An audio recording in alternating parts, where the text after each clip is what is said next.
Bhadarsa rape कांड मामले में डीएनए रिपोर्ट आने के बाद सपा सांसद अवधेश प्रसाद ने बीजेपी पर जमकर बोला हमला। आज हम इसी पर करेंगे बात। नमस्कार, 4 PM पर आप सभी का स्वागत है।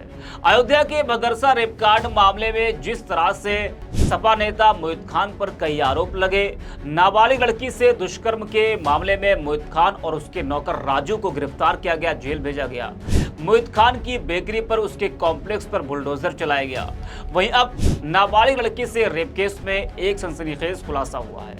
कथित तौर पर गैंगरेप के बाद प्रेग्नेंट हुई लड़की के डीएनए जांच की रिपोर्ट सामने आ गई है। चौंकाने वाली जानकारी तो यह है कि ये डीएनए सैंपल इस केस में मुख्य आरोपी बनाए गए समाजवादी पार्टी के नेता मोहित खान से मैच नहीं हुआ है। इस मामले पर अब अवधेश प्रसाद का भी बड़ा बयान सामने आया है। हालांकि ये रिपोर्ट 2 दिन पहले आ चुकी है। वहीं अब सपा सांसद अवधेश प्रसाद ने इस पर बड़ा हमला बोला है। यूपी सरकार की तरफ से कोर्ट के पटल पर जब डीएनए रिपोर्ट रखी गई तो ये मामला खुलकर सामने आया। डीएनए सैंपल मोहित खान के ड्राइवर राजू खान से मैच हुआ। हालांकि फिर भी मोहित खान की मुश्किलें कम नहीं हो रही, लेकिन डीएनए रिपोर्ट आने के बाद सपा सांसद अवधेश प्रसाद ने बड़ा बयान दिया है।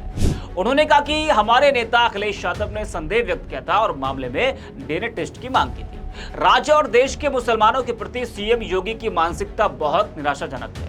यह स्पष्ट था कि डीएनए टेस्ट का परिणाम निगेटिव होगा। सरकार ने उनका घर भी गिरा दिया और जब सैंपल के रिजल्ट आए तो वह निर्दोष पाए गए। ऐसी घटनाएं देश की एकता, भाईचारे और सौहार्द के लिए अच्छी नहीं है। जरा सुनिए इस पूरे मामले को लेकर अवधेश प्रसाद ने क्या कुछ कहा है। नौकर राजू के डीएनए टेस्ट से मैच हुआ है, क्या कहना है? देखिए, जहाँ तक मोहित जी का है तो हमारे नेताजी ने, माननीय अखिलेश जी ने पहले ही आशंका जाहिर कर दिया था, इसलिए डीएनए टेस्ट का मांग भी किया था।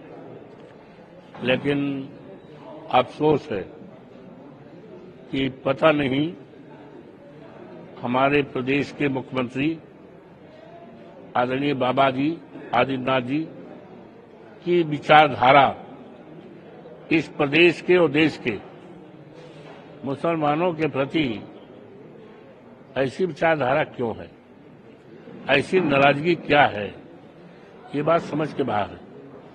और ये डीएनए का जहां तक सवाल है, ये तो बहुत पहले रिपोर्ट आ गई थी कि डीएनए में रिपोर्ट जो है निगेटिव आएगी, आई भी, और सरकार के लोगों को पता भी थी। और ये अगर माननीय उच्च न्यायालय द्वारा निर्देशित नहीं किया गया होता इसको 30 तारीख तक पेश करने का, तो सरकार ही छिपाई रहती, क्योंकि सरकार को पता था कि हमने बड़ा कार्रवाई भी इस पर कर दिया, उसके घर को भी ढहा दिया गया, बुलडोजर भी चला दिया, और रिजल्ट आया कि डीएनए में उसका कुछ आया नहीं, वो पूरी तरह इनोसेंट है ना। तो इसको माननीय उच्चतम न्यायालय ने भी संज्ञान लिया है। तो ये जो भी काम किए गए हैं ये अच्छे नहीं है, देश के लिए अच्छे नहीं, देश की एकता के लिए, आपसदारी के लिए, भाईचारा के लिए और देश के सौहार्द के लिए ये बातें अच्छी नहीं है। और इस बातों का जब 27 में चुनाव होगा तो एक एक का हिसाब इस प्रदेश की जनता भारतीय जनता पार्टी की सरकार से लेगी। एक बड़ा निर्णय आ गया बुलडोजर को लेकर के। सुप्रीम कोर्ट का कहना है अनधिकृत निर्माण गिराने के लिए जो दिशा निर्देश बनाएगा वह पूरे भारत में और सभी धर्मों के लिए लागू होंगे। अदालत ने कहा है कि वह स्पष्ट कर देगी कि केवल इसलिए कि केवल कोई व्यक्ति आरोपी या दोषी है उस यह संपत्ति की ध्वस्त। हाँ, सुप्रीम कोर्ट ने मंगलवार को कहा अनधिकृत निर्माण को गिराने के लिए वह जो दिशा निर्देश बनाएंगे वह पूरे भारत में और सभी धर्मों के लिए लागू होंगे। अदालत ने कहा कि वह स्पष्ट कर देगी कि केवल इसलिए कि कोई व्यक्ति आरोपी या दोषी है या संपत्ति को ध्वस्त करने का अधिकार नहीं हो सकता है। उन्होंने कहा है कि हम जो भी कुछ कर रहे हैं वह एक धर्मनिरपेक्ष देश है। ये केवी विश्वनाथक की पीठ ने कहा है। कि हम इसे सभी नागरिकों के लिए, सभी संस्थाओं के लिए रख करके किसी विशेष समुदाय के लिए नहीं होगा, क्या कहना? हमें गौरव है और गर्व है अपने देश की न्यायपालिका पर, और तमाम ऐसे मुद्दे जो देश के लिए बहुत बड़े खतरे हो सकते थे, देश के लिए बिलगाव व्यवस्था हो सकती थी, लेकिन माननीय उच्चतम न्यायालय ने अपने न्याय से, अपने निर्णय से उस समस्या का समाधान किया। तो इसी तरह जो बुलडोजर के संबंध में उन्होंने अपना फैसला किया है, ये बड़ा सराहनीय है। इससे देश में आपसदारी, एकता, भाईचारा और जो अनेकता में एकता का सौहार्द देश में बना है, उसको कायम करने में हमारे देश की न्यायपालिका सक्षम है। हम इसकी सराहना करते हैं। एक बैग जो कार्रवाई हो जाती थी बुलडोजर को लेकर के, वो तो अब चीजें खत्म हो चुकी हैं। कि माननीय उच्चतम न्यायालय का निर्णय